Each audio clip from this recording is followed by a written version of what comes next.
Vous êtes à l'écoute de Radio J, merci de votre fidélité. Hier matin à 7h, nous vous parlions du documentaire inédit diffusé hier soir sur Arte, Dénazification, Mission Impossible, avec son réalisateur Michael Gamrasny. Il était d'ailleurs à votre micro, Christophe, et ce matin, nous vous parlons justement d'un autre documentaire également diffusé hier soir sur la chaîne franco-allemande, sur Arte, toujours sur le thème de la Seconde Guerre mondiale. La neutralité suisse, l'art de la prospérité, réalisé par Philippe Saada. Ce film revient sur la place donc du pays durant la Shoah notamment. Et oui, on dit souvent que la Suisse est un pays neutre et qu'il n'a pas pris part au conflit en 39-45, mais en fait, la réalité est beaucoup plus complexe. Au contraire, la Confédération helvétique a même été plutôt très proche des nazis. Christophe Dard, vous êtes notre passionné d'histoire, vous êtes là toujours et vous avez justement regardé ce documentaire, alors dites-nous. Eh bien, comme dans une carte postale idyllique, pourrait-on dire, le documentaire s'ouvre sur les images d'une fête champêtre à Zurich le 23 août 1939, qui se termine par un feu d'artifice, tout un symbole de la prétendue tranquillité suisse. La Suisse, qui compte alors 4 millions d'habitants, sauf que ce même jour, ce 23 août 1939, est signé à Moscou le pacte germano-soviétique qui acte l'invasion de la Pologne par l'Allemagne nazie et donc le début de la Seconde Guerre mondiale. La Suisse, comme tous les pays européens, sait que l'heure est grave. La mobilisation générale est ordonnée. 450 000 soldats suisses partent au front alors qu'au même moment, la France et la Grande-Bretagne discutent et n'ont pas encore déclaré la guerre à l'Allemagne. Il faut préciser que la Suisse, conformément à son statut de pays neutre, doit répliquer à toute attaque d'où qu'elle vienne et donc pas seulement de l'Allemagne. Mais alors concrètement, est-ce que la Suisse est le seul pays neutre en Europe au début de la guerre ? Non, il y en a d'autres. Il y a le Portugal, le Luxembourg, la Belgique, les Pays-Bas, l'Irlande, le Danemark et la Suède. Hors d'Europe, il y a aussi bien sûr les États-Unis qui n'entreront en guerre que fin 1941. Et du coup, lorsque les Français et les Britanniques décident d'imposer à l'Allemagne un blocus, eh bien, tous les pays que je viens de citer sont impactés car ils ne sont pas leurs alliés puisque justement, ils sont neutres. Et donc, rappelez-nous la conséquence de ce blocus pour la Suisse. Eh bien, c'est remettre les soldats au travail et donc les démobiliser, d'autant qu'ils ne combattent pas, ils ne font rien de leur journée. Donc, raison de plus pour qu'ils reviennent à travailler dans les usines alors que les produits évoluent et s'adaptent au contexte. Dans les horlogeries, on ne produit pas seulement des montres et des coucous, mais aussi des détonateurs. Et pour faire tourner son industrie, eh bien, la Suisse dépend beaucoup de l'Allemagne. Alors justement, quelles sont les relations entre la Suisse et l'Allemagne ?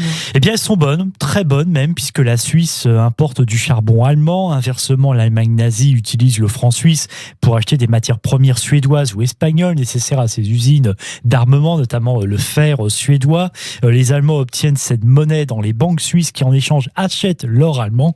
Les entreprises suisses ont beaucoup de filiales en Allemagne et d'ailleurs dès 1938, eh bien, elles appliquent les lois antisémites du travail promulguées par les nazis, industrie de la chimie ou encore Swissair. 99% des entreprises suisses licencient les juifs dans leurs succursales allemandes.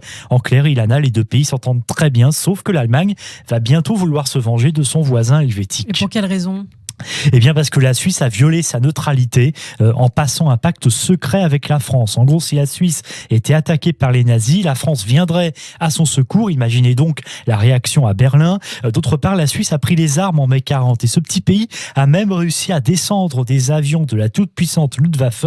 Donc c'en est trop pour les nazis. Alors ils n'envahissent pas le pays, ils peuvent pas puisque le pays est neutre, mais ils n'exportent plus de charbon vers la Suisse qui n'a donc plus ce minerai fondamental. Dès lors, étranglé économiquement, on peut supposer que la Suisse va capituler. Alors pas vraiment au sens militaire, parce que justement la Suisse reste neutre, mais c'est vrai qu'elle va donner pas mal de concessions et autoriser l'Allemagne à toucher un prêt à taux zéro d'un montant de 150 millions de francs suisses qui atteindra 1 milliard à la fin de la guerre. Donc les Allemands peuvent emprunter autant qu'ils veulent, et vous savez bien qu'évidemment ce n'est pas pour construire des jardins et cueillir des fleurs. Les Britanniques qui parleront du milliard de la collaboration. En clair, la Suisse a donc acheté la paix avec l'Allemagne. Est-ce que la communauté internationale va réagir ? Oui, alors pas tout de suite, mais c'est vrai que les États-Unis vont rapidement se décider à répliquer. En juin 41, les capitaux placés aux États-Unis par l'Allemagne et les États neutres sont gelés. Donc la Suisse, bien sûr, est visée. Il faut savoir quand même qu'à l'époque, il y a 6 milliards de francs suisses qui sont placés aux États-Unis. C'est une énorme somme, à tel point que l'ambassadeur suisse à Washington déclare même que c'est pire qu'une invasion allemande.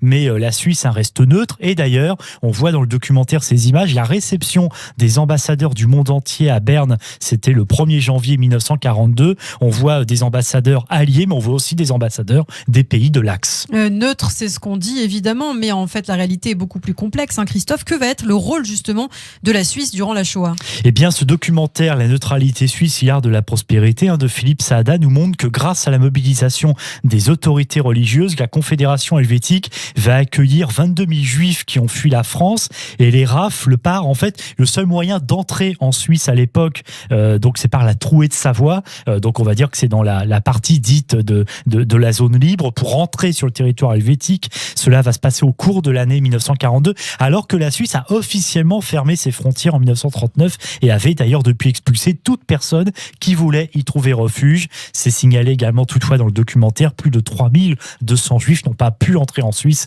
et ont connu un destin tragique. Alors vous disiez qu'économiquement la Suisse avait beaucoup d'intérêt avec l'Allemagne nazie malgré les représailles américaines. Christophe, je crois que cela va d'ailleurs se poursuivre au cours de la guerre. Et oui, et même s'accentuer. Les entreprises suisses comme Nestlé ou Maggi, qui ont des succursales en Allemagne, n'hésitent pas à recourir aux prisonniers de guerre soviétiques qui ont été capturés par les nazis. Les soupes Maggi nourrissent les soldats allemands. Swissair va reprendre ses vols avec l'Allemagne après 2 années d'interruption. Et surtout, il y a ce personnage incroyable de Max Huber. C'est le patron d'un conseil d'administration d'un géant de l'aluminium, IAG, qui estime qu'une entreprise doit être loyale dès lors qu'elle est acceptée dans un pays. Donc évidemment, vous m'avez compris, faut lire entre les lignes la relation avec l'Allemagne. Et bien justement, ce même Max Huber préside alors la Croix-Rouge, qui déploie ses équipes dans les pays en guerre et aide les prisonniers. Il va même recevoir le prix Nobel de la paix en 1945. Ce qui est incroyable pour un homme qui a déclaré n'avoir aucun problème à travailler avec les nazis. De toute façon, le prix Nobel de la paix, on sait que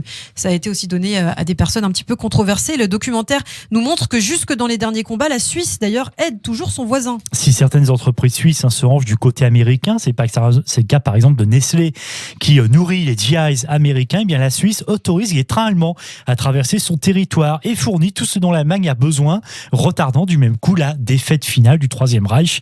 À titre d'exemple, on est fin février 1945, imaginez les troupes alliées qui se rapprochent de Berlin, la ville qui va bientôt être en ruine. Et bien le ministre des Affaires étrangères, von Ribbentrop, un peu dans ces fameuses débauches qu'on pouvait voir dans les derniers mois de l'Allemagne nazie, va organiser une grande réception à laquelle participe notamment l'ambassadeur suisse en Allemagne.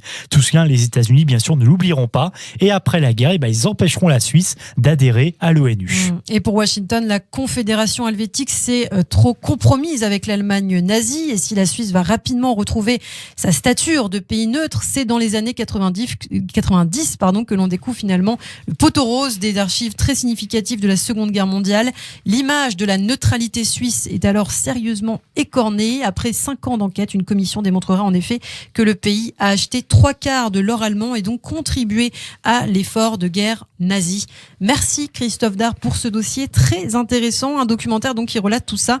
La neutralité suisse, l'art de la prospérité de Philippe Saada, que vous pouvez d'ores et déjà voir en replay sur le site arte.tv.